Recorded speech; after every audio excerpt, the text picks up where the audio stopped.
কয়েকদিন ধরে বাংলাদেশ সীমান্তে চরম উত্তেজনা তৈরি হয়েছে। ভারত আমাদের পায়ে পা দিয়ে ঝগড়া করার পায়তারা করছে। এর কারণ ভারত বাংলাদেশের সীমান্ত রক্ষী বাহিনী তৎকালীন বিডিআরের 58 সেনা অফিসারকে শেখ হাসিনার ঘাড়ে বন্দুক রেখে নির্মমভাবে হত্যা করেছে। এটা আজকে পরিষ্কার। আপনারা জানেন উত্তরবঙ্গ জেলায় বড়াইবাড়ি সীমানায় আমাদের তৎকালীন 2001 সালের 18 এপ্রিল ভারতের বিএসএফ এর 170 সদস্যকে বাংলাদেশের বিজিবি এক ধরনের শায়েস্তা করেছিল এবং তারা গভীর রাতে বাংলাদেশের সীমানায় ঢুকে তৎকালীন বিডিআর ক্যাম্পে আক্রমণ করার ষড়যন্ত্র করেছিল। আমার তৎকালীন বাংলাদেশ বিডিআর এর দুর্ধর্ষ সেনাপতিরা ভারতের বিএসএফ এর লাশকে ডান খাতে ফেলে দিয়ে ইটের জবাব পাথরে দিয়েছে। তারপরের থেকে ভারতের দুষ্কৃতকারী, ভারতের হিন্দুস্তানের প্রেতাত্মারা বাংলাদেশের সীমান্ত রক্ষী বাহিনীকে দুর্বল করার শখ এঁকেছে। যখন এই শেখ হাসিনা ক্ষমতায় এসেছিল 2009 সালে তারা তাদের মিশনকে সাকসেস করেছিল। আপনারা জানেন তৎকালীন বাংলাদেশ সেনাবাহিনীর একজন দেশপ্রেমিক সেনা কর্মকর্তা ছিল মেজর জিয়া। মেজর জিয়াকে জঙ্গি নাটকের অভিনয় করে চাকরি থেকে হাসিনা অব্যাহতি করেছিল। এরপরে মেজর জিয়াকে হাসিনা কিডন্যাপ করেছিল। এরপরে মেজর জিয়াকে তিনি আয়না করে নিয়েছিলেন।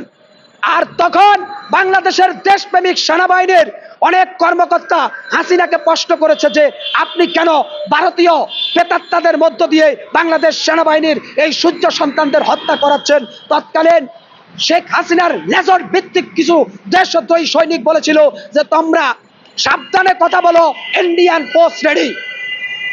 শুধু বাংলাদেশের মানুষকে হাসিনা চুপ করায় নাই, বাংলাদেশ সেনাবাহিনীকে হাসিনা ভারতের ভয় দেখিয়ে তাদেরকে বিড়াল বানিয়ে রেখেছিল।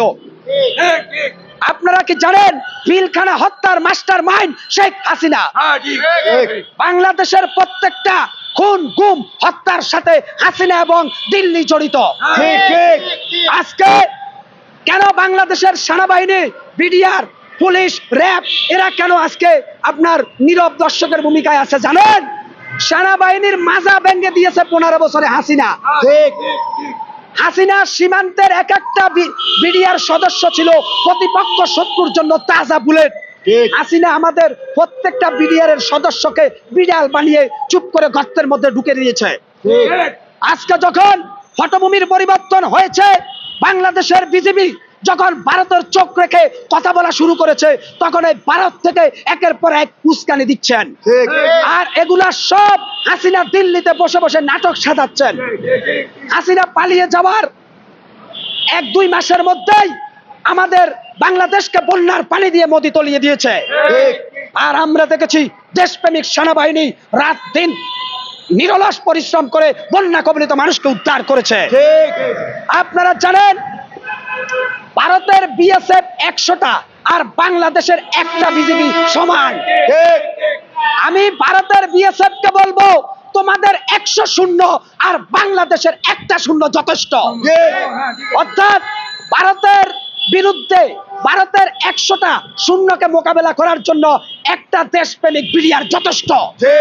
কারণ ভারতের বিএসএফ এরা জয় শ্রীরাম স্লোগান দিয়ে আসে, আর বাংলাদেশের বিজেপি আল্লাহু আকবার স্লোগান দিয়ে সামনে আগায়, কিছু করতে জানে না।